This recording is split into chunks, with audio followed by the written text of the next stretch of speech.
এবার ঘর ঝাড়ু দিবার জন্য দিতে হবে 20 টাকা, আর প্রতি পিস কাপড়ের জন্য দিতে হবে 10 টাকা। কি দিতে হবে? টাকা টাকা টাকা চেনো না? টাকার কথা জীবনে প্রথম শুনলে? না, প্রথম তো শুনলাম না, কিন্তু টাকা কাকে দেব? কাকে দিবে মানে? তোমার ঘরকে ঝাড়ু দেয় কেন তুমি? তো টাকাটা কাকে দিবে? তোমার নানুকে? খবরদার, সব কথায় নানুকে টেনে আনবে না। কেন টেনে আনবো না? 100 বার টেনে আনবো। কি করবে তুমি? আমি তোমাকে কি করব? হ্যাঁ হ্যাঁ, কি করবে? আমি কি করব তোমাকে? কি করবে তুমি বলো? আমি তোমাকে কিচ্ছু করব না, কারণ নারীদের গায়ে হাত তোলা কাপুরুষের লক্ষণ। বেঁচে গেলে। এসেছে আমার সুপুরুষ, আমার টাকা দাও। আর কি আশ্চর্য, কিসের টাকা দেবো? এক কথা আমি আর কতবার বলবো? তুমি কি কানে কম শোনো? আগে তো আমি কানে কম শুনতাম না, ইদানিং তোমার চিৎকার চেঁচামেচি শুনে সম্ভবত কানে একটু কমই শুনছি। আমার সাথে একদমই ফালতু কথা বলবে না।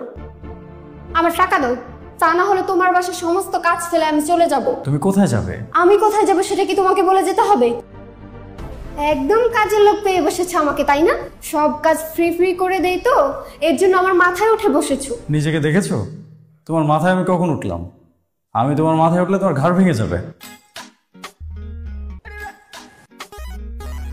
তুমি কিন্তু এখন ঝাড়ুর বাড়ি খাবে। আর না, ঠিক আছে, আমি যাচ্ছি। তাই যাচ্ছ কোথায়? আমার কথা শুনে যাও। ঠিক আছে, বলো, শুনছি। প্রতিবার রান্নার জন্য আমাকে দিতে হবে 100 টাকা।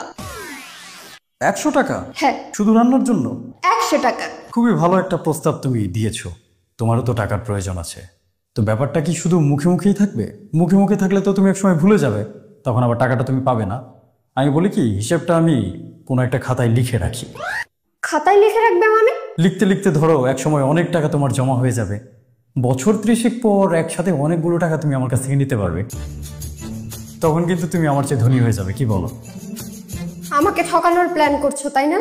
না মানে, হিসেবটা যদি খাতায় ঠিকঠাক মতো না লেখা থাকে, ঘরের এত কাজ, পরবর্তীতে হিসাবে গোলমেল লেগে যাবে না, তখন তো টাকাটা তুমি আবার ঠিকঠাক মতো পাবে না। তোমার ভালোর জন্যই বলছিলাম। লেখা শুরু করব? তোমাকে আমি হারে হারে চিনি, প্রতিদিনের কাজের টাকা প্রতিদিন দিতে হবে। ও বলো কি, তাই নাকি? মাস চুক্তিতেও দেয়া যাবে না? না না, মাসের ধার আমি ধারি না, দিনের টাকা দিনে দিতে হবে। বাজারটা শেষ করে আসি, তারপর তোমার সাথে এই বিষয়ে কথা বলবো। তুমি কি মনে করেছো আমি তোমার সাথে মশকরা করছি? তুমি করছো না? আমার শেষ কথা শুনে রাখো, তুমি যদি আমাকে আমার কাজের টাকা না দাও, আমি কিন্তু এ বাসার আর একটা কাজও করব না। আমি না বুঝতে পারছি না, আমি এতক্ষণ ভাবছিলাম তুমি আমার সাথে মজা করছো, কিন্তু এখন তো দেখছি তুমি সিরিয়াসলি আমার কাছে টাকা চাইছো। তুমি এখন ঝাড়ু দেওয়ার জন্য, কাপড় কাচার জন্য, রান্না করার জন্য আমার কাছ থেকে টাকা নেবে? এটা কেমন কথা? এটা খুবই ভালো কথা। এরকম আরো কত শত কাজ পড়ে আছে যেগুলোর হিসাব আমার তোমার সাথে করতে হবে। সমস্ত কাজের লিস্ট আমি বানাচ্ছি, আমার দিনের টাকা দিনেই বুঝিয়ে দিতে হবে। লন্ড্রিতে গিয়ে একটা শার্ট ইস্ত্রি করলে তাকেও টাকা দিতে হয়, আর আমাকে টাকা দিবে না? একটা করে বড়টা বাইরে গিয়ে কয় টাকা করে কিনা খাও, আর আমি যে বানিয়ে দেই আমাকে কয় টাকা দাও? তুমি বাইরের মানুষের সাথে নিজের তুলনা করছো কেন? বাইরের মানুষ তো টাকা নেবেই, কারণ সে টাকা নিয়ে তার নিজের সংসার টাকা চালাবে। আমিও তো একটা কোম্পানিতে জব করি, সেখান থেকে আমি স্যালারি কেন নিই? যাতে আমার সংসারটা আমি ঠিকঠাক মতো চালাতে পারি। প্রত্যেকটা মানুষই উপার্জন করে তার সংসারের জন্য। এখন বাইরে থেকে এত কষ্ট করে উপার্জন করে নিয়ে আসার পর সংসারের ভেতরের মানুষেরা যদি টাকা চাইতে শুরু করে, তাহলে সংসারটা চলবে কিভাবে? তোমার সংসার, তোমার সংসারে তুমি কাজ করবে, এটার জন্য যদি তোমাকে আবার আলাদা করে টাকা দিতে হয়, তাহলে তো সংসার চালানো মুশকিল হয়ে যাবে। মুশকিল হলে হবে, আমি আর তোমার কাছে ঠকতে চাই না। এই সংসারের সমস্ত কাজকর্ম তুমি নিজের হাতে করছো, তার বিনিময়ে আমি তোমাকে কোনো টাকা দিচ্ছি না, এজন্য তোমাকে ঠকানো হচ্ছে। হ্যাঁ অবশ্যই ঠকাচ্ছ, দিনের পর দিন আমাকে ঠকাচ্ছ, সমস্ত কাজ আমাকে দিয়ে ফ্রিতে করিয়ে নিচ্ছ। উপার্জনের পাশাপাশি সংসারের আরও অনেক কাজ তো আমি করি। তোমার যেমন 10টা কাজ আছে, আমারও 10টা কাজ আছে। তুমি যেমন রান্না করো, আমাকেও বাজার করতে হয়। আমি তুলনা করছি না, আমি শুধু বলছি যে কাজ তো আমিও করি। যদি এখন তোমারই সংসারে করা, তোমার কাজের বিনিময়ে তুমি টাকা চাও, তাহলে আমি যে কাজ করছি আমার কাজের টাকা আমাকে কে দেবে শুনি?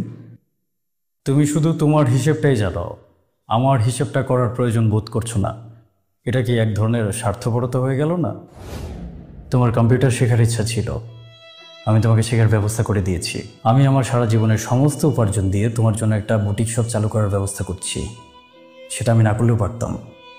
আমি জানি সংসারে তোমার অনেক কাজ, অনেক কষ্ট তোমাকে করতে হয়, কিন্তু কষ্ট তো তুমি একা করো না। সকালবেলা যখন আমাদের নাস্তা বানানোর জন্য তোমাকে ঘুম থেকে উঠতে হয়, তখন কিন্তু আমাকেও ঘুম থেকে উঠতে হয় অফিসে যাওয়ার জন্য। এমনটাও তো হচ্ছে না যে সব কাজ শুধু তুমি একাই করছো, আমি কিচ্ছু করছি না। আমরা দুজনেই দুজনের জায়গা থেকে কাজ করে যাচ্ছি। সেই হিসেবে দুজনের প্রতি দুজনের শ্রদ্ধাবোধটা তো থাকতে হবে, তাই না? আমি যেমন তোমার কাছে হুট করে আমার করা কাজের বিনিময়ে টাকা চেয়ে বসতে পারি না, তুমিও তো পারো না। টাকা দিলেই কি সব কাজ হয়ে যায়? আমি আর একসাথে এতগুলো কাজ করতে পারবো না। তুমি কি মানুষকে দিয়ে এতগুলো কাজ করাতে পারবে? আর টাকা দিয়ে করালেই কি তারা এত ভালো করে কাজ করবে? না, একদমই করবে না। তোমার মতো করে কেউ করবে না, কারণ এটা তোমার সংসার, তোমার পরিবার। তোমার মতো করে অন্য কেউ কেনই বা করতে যাবে? কিন্তু সব কিছুর পরও তুমি যদি তোমার দায়িত্ব পালনের জন্য টাকা চেয়ে বসো, এটা হবে তোমার অন্যায় আবদার। তুমি কি বলতে চাইছো বলো তো? আমাকে টাকা দেবে না তুমি? ঠিক আছে, তুমি যেহেতু এত করে বলছো, আমি তোমার করা কাজের বিনিময়ে তোমাকে পারিশ্রমিক দেব। তুমি যতটা চেয়েছো ততটাই দেব, কিন্তু তার বিনিময়ে এখন থেকে তোমার নিজের ভরণ পোষণ তোমার নিজেকেই করতে হবে। কি করতে হবে? বুঝতে পারছো না? তোমার খরচগুলো তোমার নিজেরই চালাতে হবে। মানে কি? কেন বুঝতে পারছো না? আমরা যে বাসাটাতে থাকি, বাসার ভাড়া কত? 18,000। এখন থেকে এই 18,000 টাকা বাসা ভাড়া, 9,000 টাকা তুমি দেবে আর 9,000 টাকা আমি দেবো। আর আমাদের বাজার খরচ প্রতি মাসে কত টাকা আসে? ধরো আনুমানিক 15,000 টাকা। ওখান থেকে 7,500 তোমার, 7,500 আমার। ইলেকট্রিসিটি বিল, গ্যাস বিল, মানে যাবতীয় যত খরচ আমাদের আছে সবই হাফ হাফ হয়ে যাবে। কি বললে? সহজ বাংলায় বললে, এখন থেকে আমাদের যত খরচ হবে সমস্ত খরচের অর্ধেক তুমি বহন করবে, অর্ধেক আমি বহন করব। এবং টাকাটা তুমি কোথায় পাবে সেটারও সমাধান দিচ্ছি। তুমি যে বাসায় এত কাজ করো সেটার বিনিময়ে আমি তোমাকে টাকা দেবো। ছি ছি ছি ছি, তোমার মন মানসিকতা এতটাই নিচু? ছি ছি করছো কেন? এখন তো আমরা দুজনেই স্বাবলম্বী। আমি বাইরে থেকে উপার্জন করে নিয়ে আসি, তুমি বাসায় বসেই উপার্জন করো। তাহলে দুজনের খরচ দুজন চালাতে সমস্যাটা কোথায়? আর এমনটাও তো না যে আমি তোমাকে কোনো টাকা পয়সা দিচ্ছি না, বাইরে থেকে টাকা পয়সা এনে তোমাকে চালাতে বলছি। আমি তো তোমার কাজের বিনিময়ে তোমাকে টাকা পয়সা দেবো। আর স্বাবলম্বী হওয়ার পরও তুমি যদি আমার টাকায় চলো, এটা তোমার জন্য একটা লজ্জাজনক ব্যাপার না? একটা আত্মসম্মানের ব্যাপার তো আছে নাকি? তোমার তো আত্মসম্মান আছে, নেই বলো? তারপরে যদি তুমি টেনশনে পড়ে যাও, তোমার টেনশন আমি দূর করছি। ধরো প্রত্যেক মাসে আমাদের প্রায় 60,000 টাকার মতো খরচ আসে। এখান থেকে 30,000 আমি দেবো, 30,000 তুমি দেবে। কিন্তু তোমার ওই যে ঝাড়ু দেওয়ার 20 টাকা, কাপড়ের 10 টাকা, রান্নার 100 টাকা মিলিয়ে যদি তুমি মাসে 30,000 টাকা উপার্জন না করতে পারো, সমস্যা নেই, 2-3 হাজার যদি কম থাকে সেটা আমি দিয়ে দেবো। হাজব্যান্ড হিসাবে আমি তো এতটুকু করতেই পারি, কি বলো? আমি কখনো কল্পনা করিনি তুমি আমাকে এই ধরনের কথাবার্তা বলবে। আমার ভরণ পোষণের জন্য আমি কেন টাকা দিতে যাব? তুমি তো আমার দায়িত্ব নিয়েছো। একই সাথে দায়িত্ব এবং টাকা পয়সাকে দাঁড় করানোর কোনো সুযোগ নেই। যদি দায়িত্বের কথা বলো, তাহলে দায়িত্ব যেমন আমার আছে তেমন দায়িত্ব তোমারও আছে। আর যদি টাকা পয়সার প্রসঙ্গে যাও, তাহলে আমিও টাকা পয়সার প্রসঙ্গে যাব। দায়িত্বটা কিন্তু আমি একা নিইনি, তোমারও দায়িত্ব রয়েছে। আর সেই দায়িত্ব আমার থেকে মোটেও কম না। আমাদের সমাজে একটা ভুল ধারণা রয়েছে যে ছেলেটা মেয়ের দায়িত্ব নিচ্ছে। আসলে কি তাই? মেয়েটা কি ছেলের দায়িত্ব নিচ্ছে না? যেই দিন থেকে আমরা একে অপরের প্রতি প্রতিজ্ঞাবদ্ধ হয়েছি, সেই দিন থেকে জীবনের বাকিটা সময় অবধি আমরা তো একে অপরের জন্য দায়িত্ব পালন করেই যাব। আমাদের খারাপ সময়ে কে পাশে থাকবে? তোমার পাশে আমি আর আমার পাশে তুমি। তাহলে কে কার দায়িত্ব নিচ্ছে? দুজনই তো দুজনের দায়িত্ব নিচ্ছি। এখন সেই দায়িত্বকে দায়িত্ব না মনে করে তুমি যদি টাকা চেয়ে বসো, তাহলে তো আমারও তোমার কাছে অনেক কিছুই চাইতে হবে, তাই না? আর সবার উপরে যদি টাকা পয়সার হিসেবটাই থাকে, তাহলে আমার জীবনের সমস্ত উপার্জন দিয়ে তোমার জন্য বুটিক শপটা কেন করছি? আমি আমার নিজের জন্য কিছু করতে পারতাম। ঠিক আছে, তোমার আমাকে টাকা দিতে হবে না। না না, এখন এটা বলে তো তুমি পার পাবে না। হয় তোমাকে তোমার নিজের ভুল স্বীকার করতে হবে, আর তা না হলে তোমার ভরণ পোষণ এখন থেকে তোমাকেই চালাতে হবে। কি ভুল স্বীকার করবো আমি? ক্ষমা চাইতে বলছো? আমি তোমাকে ক্ষমা চাইতে বলছি না, আমি চাচ্ছি তুমি শুধু এতটুকু রিয়েলাইজ করো যে আমি যদি তোমার কাজের বিনিময়ে তোমাকে টাকা দিই, তাহলে তুমি আর এই বাড়ির বউ হয়ে থাকবে না, তুমি হয়ে যাবে এই বাড়ির কাজের লোক। তুমি সারাদিন এতগুলো কাজ করো, সেটার হিসেব রাখো। বিনিময়ে আমাকে কতগুলো বকাঝকা করো, সেটার হিসেব কে রাখো? কাজের লোক তো আর আমার সাথে এভাবে কথা বলবে না। আর টাকা দিয়ে যদি কাজ করাতে হতো, তাহলে কোনো পুরুষই তার স্ত্রীকে দিয়ে কাজ করাতো না।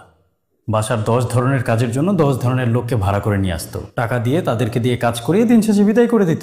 বিনিময়ে অন্তত বউয়ের এত বকাঝকা তো তাদের আর শুনতে হতো না। এই যে তোমার কোনো একটা আবদার পূরণ না হলে তুমি কাজ করা বন্ধ করে বসে থাকো, বাইরে থেকে কাজের লোক নিয়ে আসলে কি সেটা হবে? তার কোনো আবদার কি আমাকে পূরণ করতে